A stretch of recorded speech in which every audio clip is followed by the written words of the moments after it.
Hello, and welcome to Musangsa. We're going to give you a little tour. So this is the entrance of the monastery. Right here you see the office building. That's basically where you will go to register if you come here for a retreat. So let's take a look.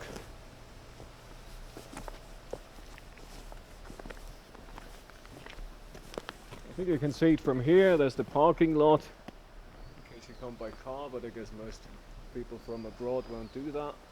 We also have a bus coming up here, even though I don't recommend it. It takes a long time to get up here. Best take the taxi.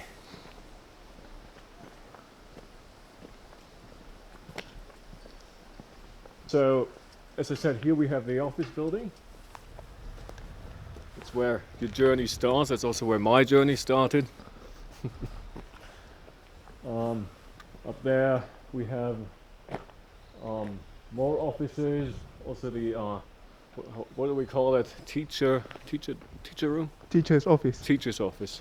Yeah. And something tea room, right? Right. Normally you have a gas, then we have tea over there. Here you see one of the most important buildings, the Sonpan. So on the first floor, on the second floor, we practice our sun meditation, and the monks live on the first floor. There's also a wonderful tea corner there. And over here, you see the Yosache, which is basically the building where the lay people live. So when you come here as a lay person, you'll probably be staying here. There's also the shikdang, that is the dining room, the kitchen, and also the Samis live there, the novice monks. Down there, we're probably not going to go there, but down there you see Kyosan there, that's currently where the nuns live.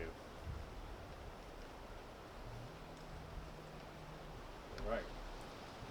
Here we take a closer look at the Kyosachi, so you get an idea. So if you come here for a retreat, this will basically be your everyday's walk, going back and forth from these two buildings.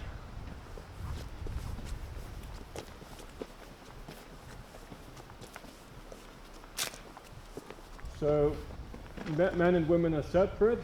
On the second floor, this is where we have the women, and on the third floor we have the guys. So there's basically one floor for every sex. And the ground floor, the first floor, is basically the common room, the dining area.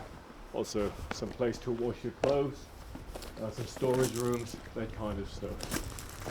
Laundry you also do in the balconies, as you might have seen. Over here we have another area for hanging up laundry, but that's only for Sahns. So probably you won't be going there much. Here we have our carport, just so maybe we can show it real quick. You can already see the Buddha hall. This is where the chanting happens. So when I first came here, I was like, why do we have both? Why do we have a Sonpan and why do we have a Buddha hall? But then I found out it does make sense, because unlike in the West, there's also a lot of chanting going on throughout the day. So when you'll be sitting during retreat, they're still chanting at the Buddha hall, and that is for the Shindos, the believers, so the Korean Buddhists who come here. It's very interesting to observe them. They just come here for a few minutes, then they go again. It's very different, but for me personally that was very impressive. And that's why two buildings are also necessary. Maybe not so much in the West, but here it really does make sense. Right, so yeah, let's walk up to the Buddha hall.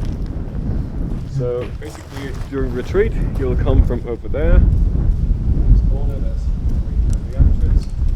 Yeah, you'll be marching over here. So it's going to be a little bit chilly. In the summer it's going to be a little bit hot. Alright, a few minutes. Okay. This way? Okay. So here we have a very special door. It says only for Sahns, older Sahns even. So you're not going to enter through this door, but luckily there's another.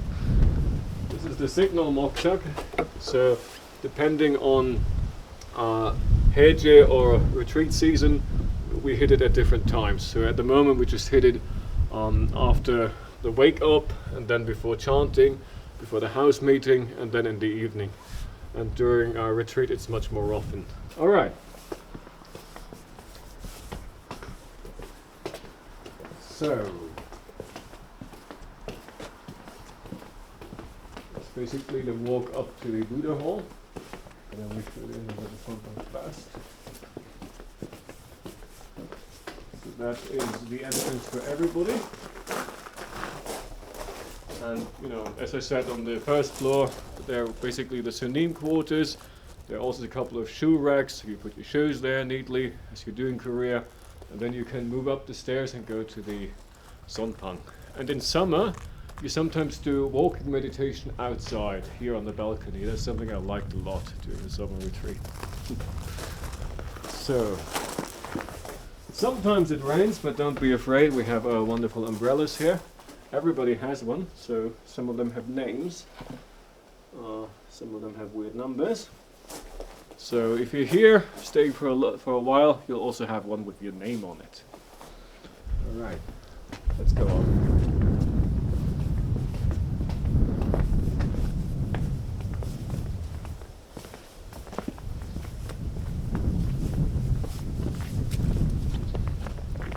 A quick look down the valley.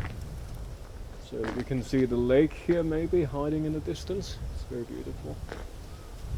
So Musangsa is not so far from town. It maybe looks far, but it's not. It's maybe a 15 minutes walk.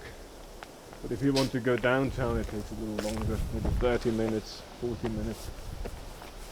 But it's still at the foot of the mountains. We're not in the mountains, as you might be able to see.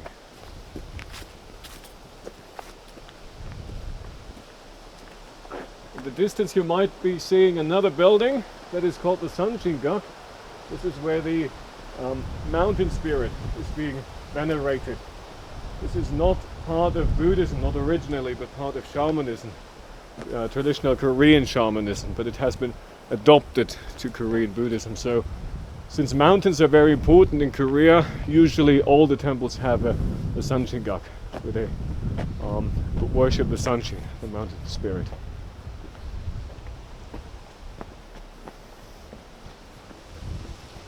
So here is an entrance to the Buddha hall, but it's only for Sunims. So we still bow here. I think we bow to the Buddha, which we can't see at the moment, but I guess that's the idea. Okay.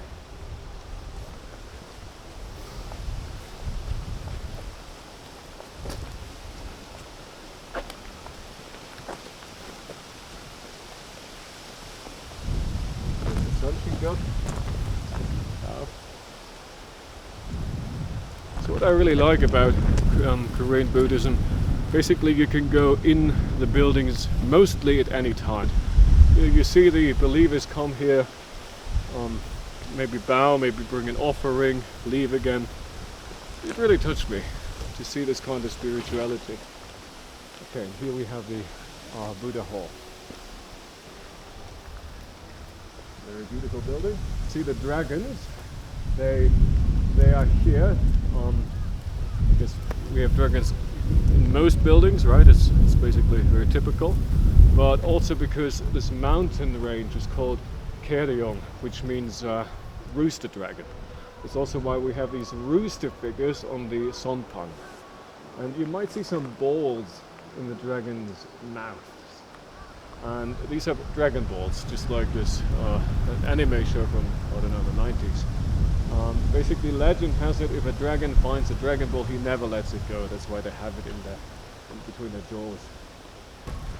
Alright, so you can maybe hear that there's chanting going on. That's why I don't think we enter. They practice their choir. I think we can still enter a little bit. Okay, but maybe we take a look. Yeah, but we won't be talking, so we do it silently. You see people take their shoes off and just enter.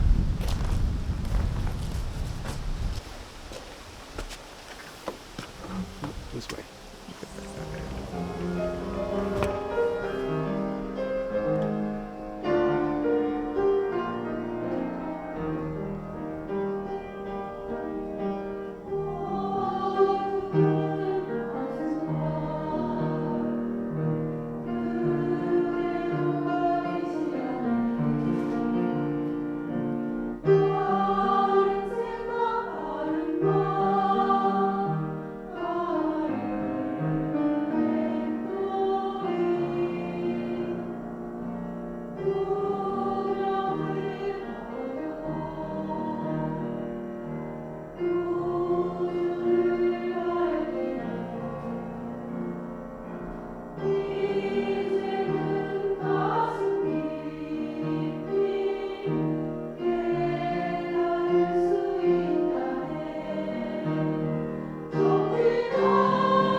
think we finished this little tour with a bird's eye view from there, showing you the whole monastery up here. It's really nice. Okay, you can also see a little bit of where we are. I love these mountain ranges.